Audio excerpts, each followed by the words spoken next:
1997 से लेकर 2012 तक जो जनरेशन पैदा हुई उसको बोलते हैं जेन जी। यहां पर इस पाकिस्तानी ड्रामे के अंदर आपको जेन जी के वो इश्यूज दिखाए गए हैं जो शायद एज अ पेरेंट आप बिल्कुल भी समझ ना पाए। इसीलिए मैं ये कहूंगा कि ये 2025 का one of the best drama है and that's going to be blockbuster, क्योंकि इसकी जो कास्ट है वो बड़ी इंटरेस्टिंग है। यहां पर आयना आसिफ देखने को मिलेंगी और साथ में मेल में वही बंदा जो मायरी के अंदर अच्छी खासी धमाल डाल चुके हैं। एक्टिंग अगेन सुपर्ब है दोनों की और ड्रामे की स्टोरी पहले से भी ज्यादा क्रिस्प है। किस तरह की है स्टोरी इस ड्रामे की और कैसी लगी मुझे पहली 2 एपिसोड्स, आज इन्हीं के ऊपर हम डिस्कशन करने वाले हैं। लेकिन उससे पहले आप लोगों को बताना चाहूंगा कि भैया पीके लेक्सिस को फाइनली 2 साल हो चुके हैं और अब हम लोग स्टार्ट कर रहे हैं पीके लेक्सिस की एनिवर्सरी सेल। अगर आप अपने घर में दुनिया के बेहतरीन लग्जरी डेकोर रखना चाहते हैं वो भी 50% ऑफ पे, तो नीचे डिस्क्रिप्शन में और पेंट कमेंट में आपको लिंक मिल जाएगा। अभी जाएं, अपनी मर्जी का डेकोर खरीदने के बाद हमें अपना फीडबैक देना मत भूलिएगा। PK Luxus.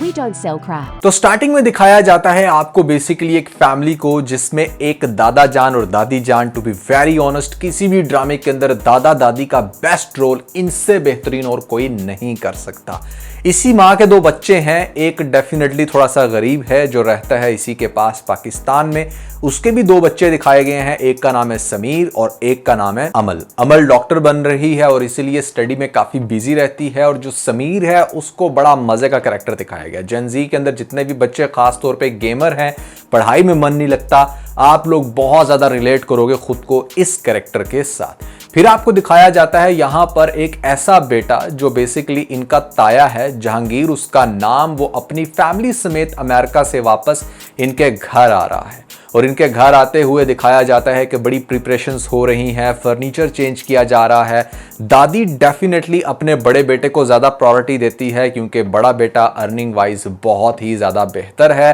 फाइनेंशियली स्टेबल जो इंसान ख़ानदान में होता है उसको वैसे ही इज्जत मिलती है। लोग कहते हैं कि भैया ऐसा फ़र्क नहीं होना चाहिए, जबकि भाई अगर किसी इंसान ने मेहनत की है और अपने आप को किसी मुकाम पर लेकर आया और फिर वो हेल्प भी कर रहा है तो मेरी नज़र में वो ज़्यादा वैल्यू ही डिज़र्व करता है। जो भाई बेटा या कोई भी कमज़ोर रह जाए उसको डिस्करेज नहीं करना चाहिए, बट ऑफ कोर्स वो ज़्यादा वैल्यू नहीं हासिल कर पाता क्योंकि उसने लाइफ के अंदर अपना दिमाग नहीं इस्तेमाल किया, बस सिंपैथी इस्तेमाल किया। खैर ये एक अलग ही डिबेट है जहां पर आपको ड्रामे के अंदर भी दिखाया जा रहा है कि उसके बड़े बेटे यानी कि जहांगीर को ज़्यादा वैल्यू और फिर जो उसके बच्चे हैं चूंकि वो अमेरिका में पले बड़े हैं तो वहां का माइंडसेट होने की वजह से पाकिस्तान आते ही उन दोनों का मुंह उतरा हुआ था। जो वली का कैरेक्टर दिखाया गया है जो इस जहांगीर का बेटा है वो कुछ ज़्यादा अपसेट है, वो म्यूज़िक में काफ़ी इंटरेस्ट रखता है और यहाँ आते साथ ही धमाल डाल देता है क्योंकि उसको सेपरेट रूम चाहिए था। और समीर चूंकि उसके साथ रूम शेयर कर रहा है तो डेफिनेटली इनके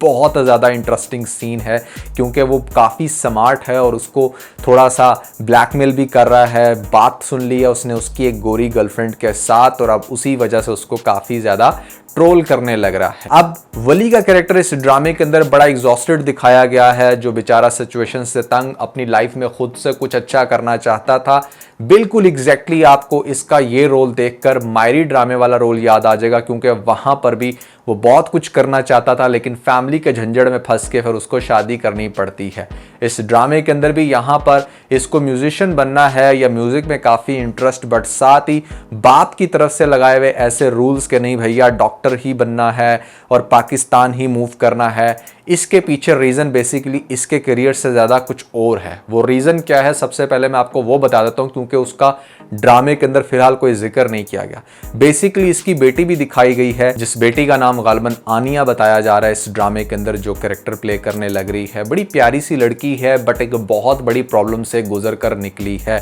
और मेरे ख्याल से इसके पेरेंट्स ने जो डिसीजन लिया है यहाँ पर पाकिस्तान मूव करने का उसके पीछे बहुत बड़ी रीज़न इनकी बेटी हो सकती है, जो कि डेफिनेटली अब यंग हो गई थी तो वहाँ पर उसका गोरों के साथ उठना बैठना और किसी ऐसी कंपनी में चले जाना, या हो सकता है कि इसके साथ वहाँ पर कुछ गलत हुआ है जिसकी वजह से मुंह छुपाकर फैमिली पाकिस्तान आ गई है कि यहाँ पर तो फिर शादी हो जाएगी, वहाँ पर तो इसने फर्दर स्पॉइल होना है। जहांगीर ने अपने माँ बाप को ये रीज़न दी है कि वहाँ पर ड्रग्स बहुत आम हो चुकी है और ख़ास तौर पे बच्चों के लिए अच्छा इन्वायरमेंट नहीं है, जबकि मैं पर्सनली ये समझता हूँ कि पाकिस्तान हो या अमेरिका, इन्वायरमेंट आपने खुद बनाना होता है। आप अपने बच्चों को जिस तरह से लेकर चलते हो बच्चे वही बनते हैं। पाकिस्तान में भी रहकर बच्चे ड्रग्स में लग सकते हैं, पाकिस्तान में भी रहकर बच्चे पार्टीज कर सकते हैं, पाकिस्तान में भी रहकर बच्चियां अपनी इज्जत बड़े आराम से लुटवा सकती हैं अगर आप लोग बिल्कुल भी उनके ऊपर फोकस नहीं करते या फिर मान लो कि उनको खुली छूट दे देते हो। ऐसे बहुत सारे ड्रामे आपने देखे होंगे कि जहां पर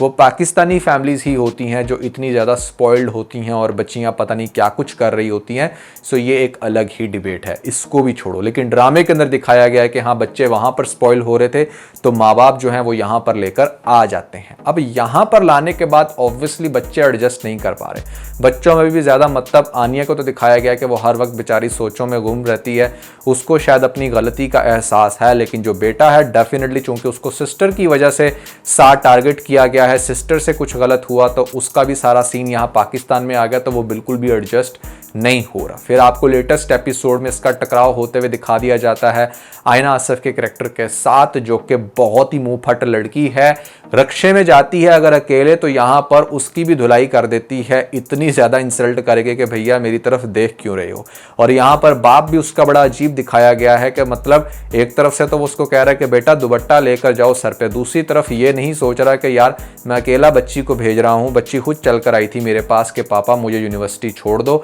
लेकिन मैंने कहा कि नहीं बेटा मेरे पास तो टाइम नहीं है, और दूसरी साइड पर मैं उसके दुपट्टे की भी टेंशन ले रहा हूँ। तो भैया ऐसे बापों को तो मेरा बहुत ही एक बेहतरीन सा मैसेज है कि आपके कहने से दुपट्टा हो सकता है कि घर से लेकर बाहर दरवाजे तक तो वो ले ले, लेकिन जब वो इवेंचुअली रिक्शे में बैठेगी तो दुपट्टे के बगैर ही बैठेगी एंड मोस्ट प्रोबब्ली उसको हर कोई छेड़ेगा भी। तो it's totally up to you कि आपने अपने बच्चों को किस लेवल की सिक्योरिटी देनी है। अच्छा, अब हम डिस्कस करते हैं कि भैया ड्रामे के अंदर क्या हो रहा है। सो ड्रामे के अंदर अगेन आपको दिखाया जाएगा सबसे पहले एक यूनिवर्सिटी का सीन जहां पर आयना आसिफ का कैरेक्टर भी होगा, साथ में अमल जो है वो बेसिकली अपनी डॉक्टर की जो स्टडी है उसने कंप्लीट कर ली होगी और वहां पर वो वली को अपनी जगह या फिर टीचर्स वगैरह से रिक्वेस्ट करके एडजस्ट करवाएगी। फिर आपको दिखाया जाएगा कि यहाँ पर जो समीर है वो भी शायद पढ़ता है या पता नहीं क्या कर रहा है। बहरहाल सिस्टम इनका यही होगा कि अब इनकी यूनिवर्सिटी के अंदर जो है ना वो फर्दर इंटरेक्शंस आपको दिखाए जाएंगे आयना आसिफ के कैरेक्टर का और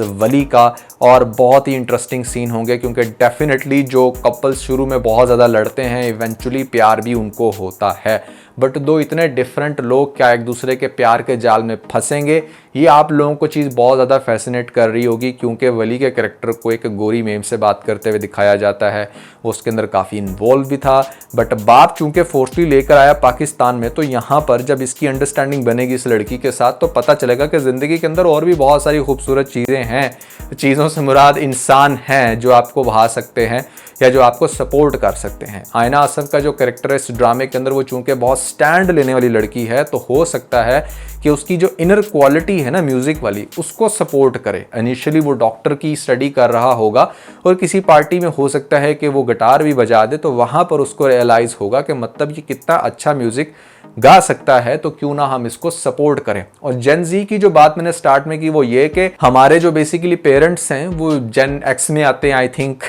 तो वो शायद इस चीज को अंडरस्टैंड नहीं कर पाते ना, वो भी उसी जोन में जी रहे हैं कि नहीं भैया डॉक्टर या इंजीनियर ही बनेंगे तो बच्चे सक्सेसफुल हैं, जबकि आजकल के बच्चे अगर क्रिप्टो भी सीख ले तो भैया सक्सेसफुल है, यूट्यूब सीख ले सक्सेसफुल है, म्यूजिक सीख ले सक्सेसफुल है। आजकल जो अपॉर्चुनिटीज हैं वो लिमिटेड नहीं है, उनके ज़माने में ज़रूर थी। और यही चीज़ आपको दिखाया जाएगा इस ड्रामे के अंदर के पेरेंट्स को कन्विंस किया जाएगा कि अगर आपका बच्चा किसी एक स्पेसिफिक निश के अंदर बहुत अच्छा है तो आपको पुश देना है, आपको सपोर्ट करना है उसको, ताकि उसकी जो इनर क्वालिटी है उसको आप मोनेटाइज कर सको। इवेंचुअली तो आपका मकसद यही है ना कि हाँ बच्चा आपका ढेर सारे नोट छापे, तो वो अपनी उस क्वालिटी के अंदर रहते हुए, अपनी उस स्पेसिफिकेशन, अपनी एबिलिटी में रहते हुए वो बहुत अच्छा अर्न कर सकता है और आपको सपोर्ट भी कर सकता है। तो बेसिकली इस ड्रामे के अंदर यही कुछ दिखाया जाएगा और फिर आगे से इसकी अंडरस्टैंडिंग बनेगी इस लड़की के साथ, जो कि मायरी के अंदर भी अच्छा खासा धमाल डाल चुकी है और ड्रामा बहुत ज़्यादा इंटरेस्टिंग होगा। मुझे लगता है this is going to be blockbuster क्योंकि पहली 2 एपिसोड